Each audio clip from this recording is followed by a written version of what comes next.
पिछले दिनों महानगर के पाक सर्कस में कोलकाता शहरी जमीयत अहले हदीस की जानिब से पयाम नबूवत के मौजू पर एक धार्मिक कार्यक्रम का आयोजन किया गया, जिसमें रसूल अल्लाह के जीवन के बारे में लोगों को बताया गया कि हम अपने जीवन को कैसे गुजारें।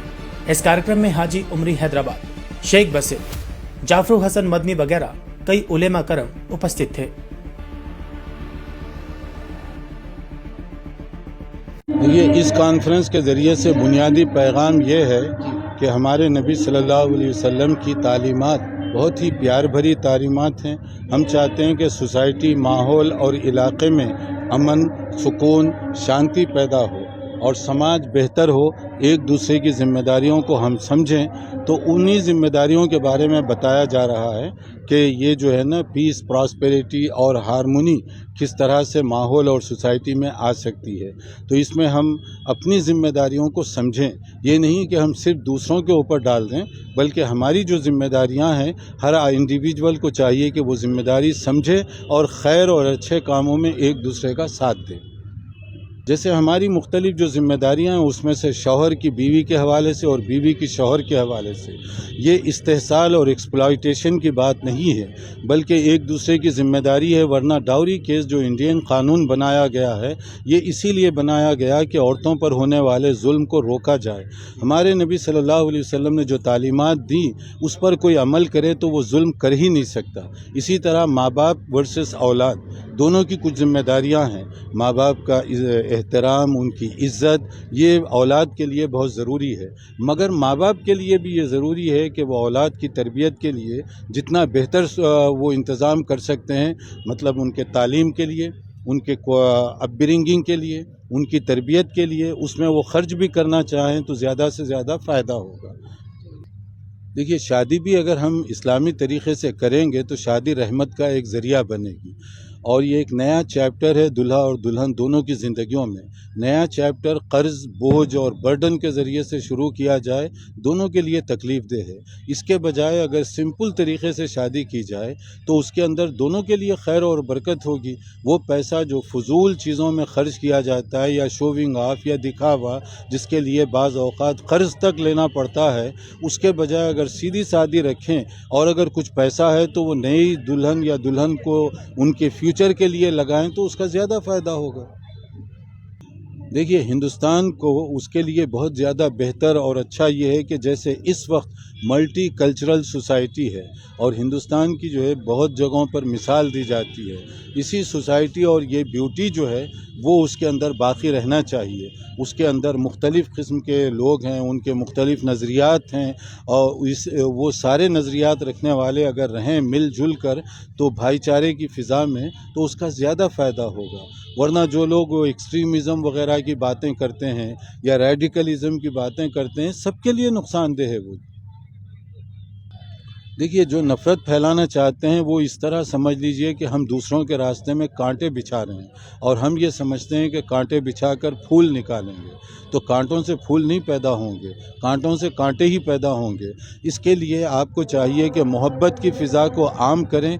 ये जो नफ़रत, एनिमिटी है, इसका कभी फ़ायदा नहीं होगा, बल्कि हिंदुस्तान में एक ज़माने तक अभी भी बहुत सारी जगहों पर बहुत सारे लोग मिलजुल कर रहते हैं, दुख दर्द में एक दूसरे का साथ देने वाले हैं। यहाँ पर कितने ऐसे लोग हैं जो एक दूसरे की मुश्किल और परेशानी को दूर करने के लिए हेल्प करते हैं, मगर ये खामोखा के ऐसी बातें पैदा की गई जिससे एक दूसरे को जो है देखकर भी लोग जो है नफ़रत करने लग गए, जो कि नुकसानदेह है। देखिए, इसमें खैर और मैं हर आदमी एक जैसा नहीं होता। इसमें इसी इंडिया के अंदर बहुत से लोग हक़ पसंद हैं, दीन पसंद हैं, एक दूसरे से प्यार, मोहब्बत, प्रेम को आगे बढ़ाने वाले लोग हैं। यहाँ पर ही लोग चाहते हैं कि एक दूसरे के साथ हेल्प करें। ऐसे आप देख लीजिए कितने कैंप गैर मुस्लिम भी लगाते हैं, जहाँ मुसलमान पेशेंट जाता है फ्री में इलाज करते हैं। इसी तरह मुसलमान कैंप लगाते हैं, गैर मुस्लिम आता है, उसका भी इलाज फ्री में किया जाता है। तो अभी भी इस तरह का माहौल है। बाज़ लोग ख़राब करने की कोशिश करते हैं, उनका अपना अलग एजेंडा है। इसका मुख्तलिफ़ जगहों पर हम तो चाहते हैं ये एक खुशबू है और खुशबू जितनी आम हो सके वो उतनी उसको फैलना चाहिए, क्योंकि मोहम्मद सल्लल्लाहु अलैहि वसल्लम किसी एक ग्रुप या इलाके के लिए नबी नहीं है, बल्कि सारी दुनिया के लिए अल्लाह ने आपको रहमत बनाकर भेजा। तो आपकी बात शांति और अमन की बात है। دیکھیے جو لوگ مختلف فرقوں میں بٹے ہوئے ہیں، دین اور اسلام سے اس کا تعلق نہیں ہے، کیونکہ ہمارا دین ایک ہے، قرآن مجید ایک ہے، نبی صلی اللہ علیہ وسلم ایک ہیں، کعبہ ایک ہے، جو 5 وقت روزانہ ہم نماز پڑھتے ہیں۔ جب یہ ساری چیزیں ایک ہیں تو پھر ہم آپس میں اتنے گروپ میں تقسیم ہو جائیں، اختلاف رائے ہو سکتا ہے، ڈفرینسز آف اوپینین، یہ غلط نہیں ہے، مگر انتشار، نفرت، ایک دوسرے سے لڑائی جھگڑا، یہ غلط ہے۔ بسم الله الرحمن الرحيم. Alhamdulillah, I thank the committee and the organizers of Jamiat Ahl al-Hadith who has, mashallah, put up this program, and with the message of peace and the message of Islam in an excellent way. The works of the volunteers as well as the different scholars who have come, alhamdulillah. We ourselves, being also speakers, we benefited a lot. We can see a very positive vibe from the people of Calcutta, that they accepted this message. And I hope and pray that, the message of Islam comes in the correct way, in a time of different trials and tribulation, the misunderstanding which is going on around the world about Islam. So it has been stereotyped. Muslim and Islam has been stereotyped nowadays. But as Muslims, as people who have sought knowledge and people who are in the academics, it's time for us to represent Islam in a very academic and a very rational and a logical way, so that the people will understand that Islam is a religion which is compatible with the natural disposition of a person and not which opposes rationality.